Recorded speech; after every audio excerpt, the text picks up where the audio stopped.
Yo, what's up, guys? Stevie with Scotch and Things. Hey, you're gonna get a truck video that's not a truck video about knives. It's just about a truck. But I'll show you what I'm carrying today, right? Since knife guys, gotta show you what you're carrying.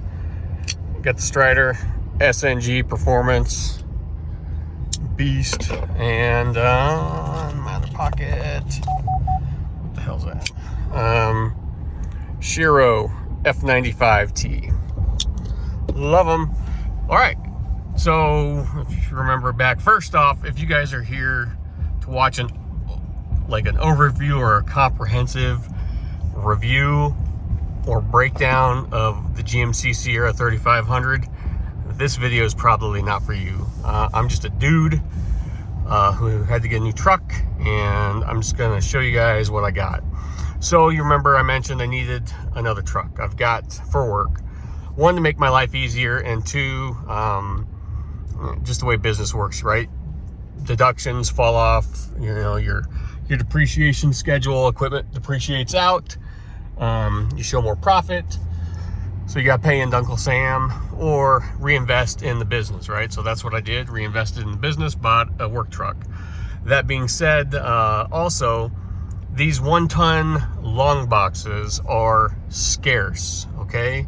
Scarce, unless you want either the high Denali at like $90,000 to $100,000, or the low work truck with zero options that is still $60-some thousand. I can't remember what I got here. This is the SLT model, I believe, which is, I think, a step up from basically the work truck. So I got some creature comforts, not all of them. Had to drive 12 hours round trip to pick it up. Like I said, I searched in a 600-mile radius. There were, if you search GM's website, they show you all the inventory the dealers have, right? That is either on the lot or shows in transit. Trust me, guys, I called them all. Even on Denali's, they were selling. I mean, I would call and they were gone. So I found this one. Luckily, they had just got it in on a dealer trade down in Oklahoma City. That being said, it's got upgrade. I don't know why dealers do this. They put a bunch of shit on you don't need. So they tinted the windows over just the factory tint, and it's got an actual ceramic coating on it, some sort of ceramic coating on it. Luckily, I didn't have to pay that. I just paid sticker. The other dealer ended up eating that. So good for me, yay. Got a $1,000 Costco membership discount. So that being said, this truck was stickered at like $75, paid $74 for it. And that, like I said, it's got some options, but not like my older trucks have more options, which is funny. What you pay for. You can see we're pulling up right now to my my 2500. We're getting home real quick. We're leaving tomorrow for work. We're not going to take this one yet, just because we don't need it. There's going to be, the dealer is providing all the equipment, so we just need to take a couple trailers. So we'll show you inside real quick. For me, it was important and hard to find. I prefer, but I also needed the 40-20-40 bench seat. So this center console will flip up. So in a pinch, like when we use this to go camping, I can fit my entire family in here. Or in a pinch at work, all the guys can pile in here and we can go to the hotel. It's just easier that way than taking multiple trucks to the hotel. One, like, diesel's not cheap. So we just cram in here to go back and forth from the hotel. And it's just, one, saves me money. So this didn't come, so all my other trucks are leather. These are cloth seats. We'll see how they hold up. The dog already threw up in the back and it cleaned up pretty easy. The nice thing about leather is everything just kind of wipes off, and we're dirty all the time. So we'll see how these cloth seats hold up. I just ordered the WeatherTech mats that go over the tunnel here, because in my 2500 I don't have that, and that carpet is literally destroyed. So, we'll protect the truck as much as we can. like I said, you're not getting a ton of things in here. This isn't huge. What I noticed here, for some reason, it looks like in the trucks with the center console, the air conditioning heating controls are up here and all these auxiliary buttons are down here. I don't know why they flipped them for this, because the heating controls make more sense up here. You just use them more. And these auxiliary ones really belong down here because you don't use them that much. I don't know why. So this is the exhaust brake. I don't know why that's not on all the time. Every time you start the truck, you always got to turn that on. So like I said, I had found 2 in a 600-mile radius. One was in Kansas. I wasn't sure. They weren't sure if it was going to get to the dealer on time before I needed it. And then I noticed when I was comparing, then I found this one in Oklahoma City. And when I was comparing them, I noticed, I don't know if you can see that, it's got the rear window defroster. I didn't notice on the other truck that it didn't have you just don't think of stuff like that, right? And you're just kind of, your brain melts when you're comparing window stickers. So this one has the rear window defroster, which is huge because those windows fog up the minute anybody sits in that back seat. But what I did notice is I don't have power folding mirrors, okay? I do on both my other trucks, and that is a huge deal because these mirrors stick out quite a bit, right? And it's so easy just to push a button, they fold in, you can go through a drive-through, go through tolls, especially when you have the mirrors out extended for towing. So that is a giant pain in the ass, but I'll have to live with it, right? Truly, I think, and I talked about this, if you want, and I learned my lesson, right? There's so many things that this truck have, or that I wouldn't need, or doesn't have that I would need or want, that it's best, unless you just buy the top of the line Denali package, it's just easier to spec the truck yourself, because then you go and you get every option you need. Like, I know there's new camera systems, and where's the camera? Cameras. All right, there's your typical backup. And for trailer, you can look back and it gives you a line, which is nice, see? So I can use that to back up into my gooseneck. And then your I've got 2 different views to help me get into my ball hitch. But I didn't realize this truck didn't come with the stupid camera that looks down on my gooseneck. Well, that's what this truck is going to be used for, and that would have just been a nice convenience. Another thing, I didn't realize this truck didn't have parking sensors. This truck's like 22 feet long, so it's a long box. How does it not have parking sensors? So, I mean, these things are a giant pain in the ass in parking lots.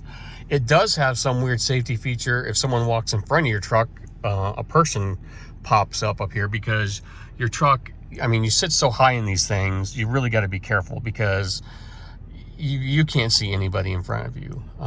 These things are so tall, the hoods are so high, so there's that.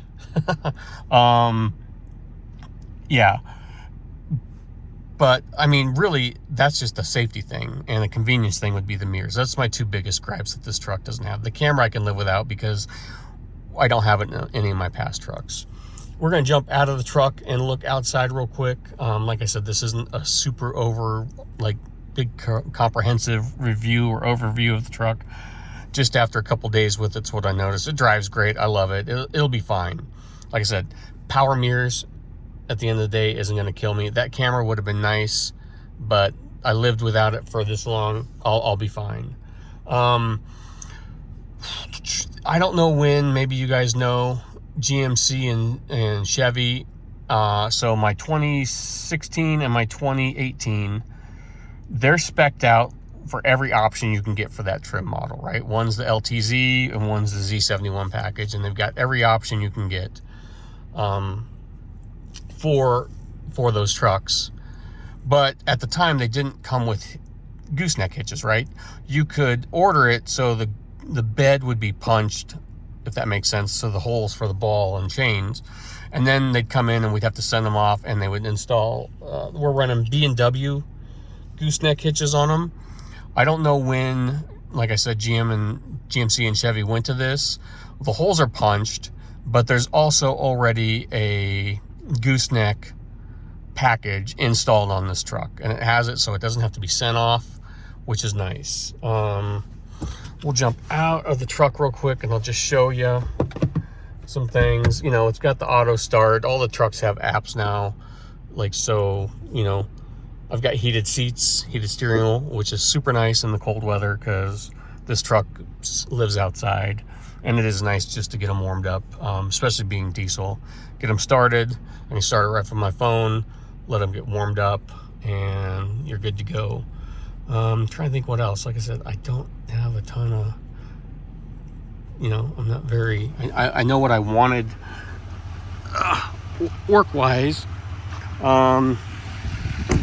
So, oh, my key is out of the truck. Duramax 6.6 liter, new 10-speed Allison transmission. Now they denote the size of the truck down here on the front bumper. HD up here. We'll give you kind of a look around of the truck. It's a pretty truck. I mean, it's a good looking truck. Not gonna lie.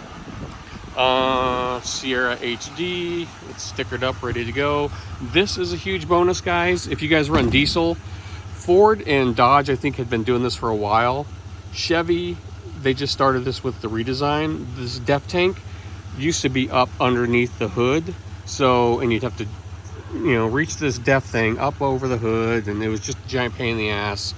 Now, and it was on the opposite side. So if you go to a truck stop that had def, the def is always on the side with the gas pump, right? Well, the def was on the passenger side in the previous Chevys.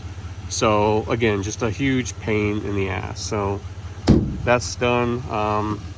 Side steps there, that'll be nice. The sides of my trucks always get beat up, guys, jumping in and out of them. It's gonna get beat up eventually. We'll just try not to. One on the back. This is one thing, another thing I noticed. So here you can see Chevy has wheel liners, like here, right?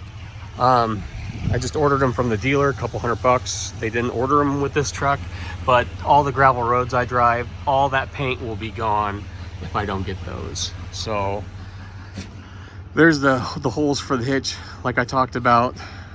Gooseneck ball goes in the center, and then if you want a fifth wheel, you know, that mounts here and here, but just for me, it's just safety chains up here, gooseneck here. Long box. She's a long, I mean, these things are super long, right? It's got the GMC Multi-Pro tailgate, which just means it's like 17,000 different things. It can come down like this. It can be a step. I think it's a gimmick because, oh, it's the SLE model. Okay. I think that's a gimmick just because we'll see how I like it. I'll probably never use it, but it's just a place for rocks and dirt to get into driving down gravel roads, right? So yeah, good looking truck. I like it, but it'll get beat. There's my 2500, and it is absolutely beat. My father-in-law backed a trailer into it, and he was trying to help out. We'll jump back in the truck real quick. You know, he's old. I'm trying to help out. I left it out. My shop is out at his place. And I left my trucks and trailer out there, and he was trying to be helpful moving them around so they'd be ready for us the next day, and he backed one trailer into my truck. So that's a bummer. Both windows on my other trucks need to be replaced. Glass is going to get broken. Like I said, this thing is going to get beat. We'll see how the ceramic coat holds up. It seems to shed water pretty nice. You can tell it's a lot slicker than my other trucks. It's got the clear bra on the front. So yeah, it looks nice now, but eventually over time it's going to look like that truck. In 5 years, I mean, there's a lot of wear and tear on them. So, but like I said, 5 years, that thing's got almost 40,000 miles, and it's still going strong. I've got zero complaints. I was going to go the whole time. You know, you're on job sites, other guys are driving Dodge, Ford, and you know, I was always kind of a Ford guy before. I think they look better, but after driving, you know, my father-in-law was a GM guy, so that's what he had. That's what I bought when I took over the business. And, you know, the Duramax power plant and the Allison transmission I have had zero complaints with.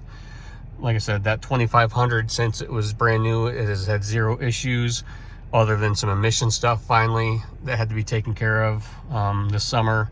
So that's what you want, reliability, even though it almost left us stranded. But yeah, like I said, if you're here for a comprehensive overview and review of a 3500 HD, this is not the video for you. So thanks for watching, guys. I will talk to you later. Bye.